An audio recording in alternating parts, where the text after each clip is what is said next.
নমস্কার বন্ধুরা, মেঘা মাশরুমের পক্ষ থেকে আপনাদের সবাইকে আন্তরিক শুভেচ্ছা ও ভালোবাসা জানাই। তো আজকের আমি দেখাতে চলেছি আমার ফার্মের ছাউনি এবং আমার যে খড় স্যানিটাইজ করা হয় বা খড় শোধন করা হবে সেই জায়গাটা আমি দেখাতে চলেছি। এইটা আমাদের 300+ স্কোয়ার ফুটের আমাদের এটা ঢালাই পড়েছে। এর উপরেই আমাদের খড় শোধনের জন্য আমরা যে চৌবাচ্চা বলি সেটা বানানো চলবে। তো এটা আমাদের পরশুদিন ঢালাই পড়েছে, আজকের সেটা রেস্টে আছে এবং আমাদের ইটগুলো ধোয়া হচ্ছে। এখানে এই ইটগুলো দিয়ে আমাদের এইখানে চৌবাচ্চাটি বানানো হবে। তো চৌবাচ্চাটা দুটি পার্টে বানানো হবে যাতে আমাদের খড় বার করার কোনো অসুবিধা না হয় বা খড় দেওয়ারও কোনো অসুবিধা না হয়। তো সেই হিসাবে আমাদের দুটি পার্ট করে এটা বানানো হবে এবং সাইডে 4 ফিট সাইডে 4 ফিট আমাদের গ্যাপ রাখা হবে, যেটাতে আমাদের খড় ছেঁকে রাখার জন্য একটা সুবিধা করা যায়। তো সেই সুবাদে আমাদের এই রকমভাবে প্ল্যানিং করা হয়েছে এবং আমরা হিসাব করে রেখেছি যে এই ফার্মে আমাদের হাতে খড় বয়ে নিয়ে যাওয়াটা খুব অত্যন্ত কষ্টের বিষয় হয়ে দাঁড়াবে। তাই আমরা এখান থেকে ট্রলি সিস্টেম করব, যেটা ট্রলিতে করে আমাদের খড়টা বেডের কাছে পৌঁছে দেওয়া যায়। এবং আমাদের এই যে খড়ের ছাউনির কাজও প্রায় শুরু হয়ে গেছে। এটা যারা ছাউনি করে তাদের সমস্যা থাকার জন্য তারাও আসতে পারেনি এবং এটা আমাদের 2-4 দিনের মধ্যে এটাও কমপ্লিট হয়ে যাওয়ার সম্ভাবনা বেশি। এবং আমি এই চৌবাচ্চা থেকে প্ল্যানিং করা হয়ে আছে যে কিভাবে আমরা এইভাবে ট্রলি বেরোবে বা ট্রলি যাবে। তো এখানে এখনও এটা বাঁশটা ঘেরা রয়েছে, এটা খুলে দেওয়া হবে এবং এই যে ডিস্টেন্সটা রয়েছে এটাতে আমাদের কোনো বেড পড়বে না। এই ডিস্টেন্সটা হয়ে আমাদের সোজা একদম বেরিয়ে যাবে ট্রলি এবং প্রত্যেকটা গ্যাপে গ্যাপে বেডের মাঝখান দিয়ে যে রাস্তা করা আছে, প্রত্যেকটা গ্যাপে গ্যাপে এই ধরুন বেডের মাঝখান দিয়ে যে রাস্তা করা আছে এই রাস্তাটা দিয়ে কিন্তু আমাদের ট্রলিগুলো যাবে এবং যে খড়গুলো ওয়েস্টেজ খড়গুলোকে বার করতে সুবিধা হবে এবং ভেজা খড় যেগুলো ভারী থাকে সেগুলোকে বয়ে নিয়ে যেতেও সুবিধা হবে। তো মোটামুটি আমাদের কাজ চলছে এবং কাজ প্রায় শেষেরও পথে, কারণ আমাদের সব দিকে পরিকল্পনা এখনও পর্যন্ত যেটা করার ছিল সেটা সাকসেস হয়ে গেছে। এবং আমরা আর একটা প্ল্যান করে রেখেছি যে বর্ষাকালে প্রোডাকশানের উপরে ডিপেন্ড করবে এবং আমাদের বেড বসানোর কিছুটা জায়গা, এই জায়গাটা যেটা আমাদের এখনও দেখছেন যে ড্রেন হয়ে আছে, আমরা কিছুটা মাটি ফেলে এটাকে বন্ধ করেছি এবং কিছুটা থেকে গেছে। তো এই জায়গাটাতে আমরা খড় ফেলে, পুরানো খড় ওয়েস্টেজ খড় যেটা হবে সেটা ফেলে দিয়ে, তো তার উপরে আমরা একটা শেড নেট দিয়ে এখানে বর্ষাকালে আমরা বেড বসানোর একটা পরিকল্পনা করছি। তো সম্ভবত সেটাও আমাদের বর্ষার শুরুতে হয়তো এটা আমরা ফাইনালি কাজটা শুরু করতে পারবো। তো এইরকম পরিকল্পনা করে আমাদের প্রোডাকশান বাড়ানোর একটা পরিকল্পনা রয়েছে। আর সবথেকে বড় ব্যাপার হলো, যেটা আমি আগেও বলেছিলাম, যে আমাদের ফার্মের সামনে একদম একটা মোটামুটি সাইজের একটা পুকুর রয়েছে এবং চারদিকে গাছপালা দেখুন, পুরো গাছপালা, আম বাগান, নিম গাছ এবং ফল গাছ দিয়ে পুরো, নারকেল বাগান, পুরো চারদিকে সুপারি বাগান দিয়ে ভর্তি, গাছ দিয়ে ভর্তি হয়ে আছে। যেটা আমাদের প্লাস পয়েন্ট দাঁড়াবে যে এখানে টেম্পারেচারটা এতটা দাঁড়াবে না। সেই সুবাদে এই জায়গাটা চয়েস করা এবং সেটা হাতে নাতে আমাদের প্রমাণ হবে যখনই আমরা ফলন কিভাবে আসছে বেড প্রতি, তখনই আমরা বুঝতে পারবো যে এই জায়গাটা আমাদের নির্ধারণ করাটা ভুল না ঠিক হয়েছে। তো আপনারাও কমেন্ট করে জানাবেন যে এই জায়গাটার উপরে আমাদের চাষটা কেমন হবে, সঠিক আমরা নির্ণয় নিয়েছি না ভুল নির্ণয় নিয়েছি। তো আর একটা নির্ণয় আমাদের যেটা নেওয়া হয়েছিল, যে এখানে পোয়ালের জন্য যে পরিমাণ হাওয়ার প্রয়োজন, যে হাওয়াটা অবশ্যই প্রয়োজন থাকে, তো সেইটা আমরা এদিক থেকেই পোয়ালের সবসময় আমরা কি করি, পোয়ালের ফার্মের ক্ষেত্রে উত্তর দক্ষিণ করে আমরা খোলা রাখি, কারণ দক্ষিণের হাওয়াটা যাতে উত্তর দিক দিয়ে কেটে বেরিয়ে যেতে পারে গরম হাওয়াটা।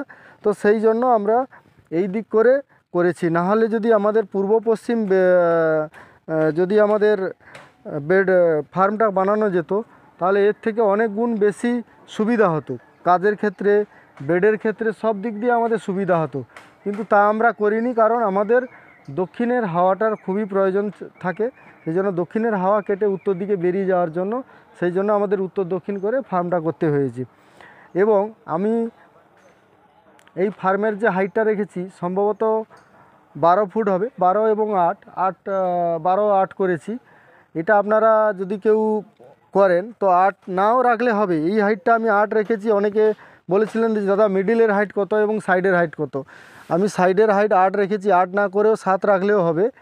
এবং এটা আপনাদের মাথায় রাখতে হবে সবসময়, মাঝখানের যে হাইটটা থাকে ওই হাইটটা আপনাদের বাড়াতে হবে। এই হাইটটা আমি বেশি বাড়াইনি, কারণ আমরা একটা ফাঁকা জায়গায় করছি, এখানে অনেক প্রাকৃতিক দুর্যোগ আসে, অনেক ঝড় আসে, তো এক ঝটকায় এটা ফেলে দেওয়ার সম্ভাবনা থাকে বলে আমি 12 ফুট হাইট রেখেছি। নাহলে এটা পরিকল্পনা ছিল আমাদের 15-8-এর পরিকল্পনা ছিল। তো আমি যেহেতু বাঁশের খুঁটি এবং কাঠের খুঁটি দিয়েছি, এটা যদি কংক্রিটের খুঁটি দেওয়া হতো তাহলে কিন্তু আমার 15 ফিটের পরিকল্পনা ছিল। আর এই কারণে আমি বলছি যে সবসময়ের জন্য পল মাশরুমের ক্ষেত্রে, প্যাডিস্টোর ক্ষেত্রে মাঝখানের হাইট বাড়াবেন। কারণ আমাদের 3 স্টেপের যে বেড হাইট, এটা 3 স্টেপের যে বেড হাইট এর থেকে 1 ফুট উপরে আসবে। তার মানে এর যে পুরো টেম্পারেচার আপনার বাইরের টেম্পারেচারের থেকেও ভেতরের টেম্পারেচার বাড়বে, যার ফলে বাইরে ভেতরের টেম্পারেচার হালকা, গরম বাতাসটা হালকা হয়ে উপরের দিকে উঠবে, উঠে ওটা হালকা হাওয়ার ধারণে ওটা বেরিয়ে যেতে পারবে। সেই জন্য হাইটটা সবসময় বেশি রাখা ভালো।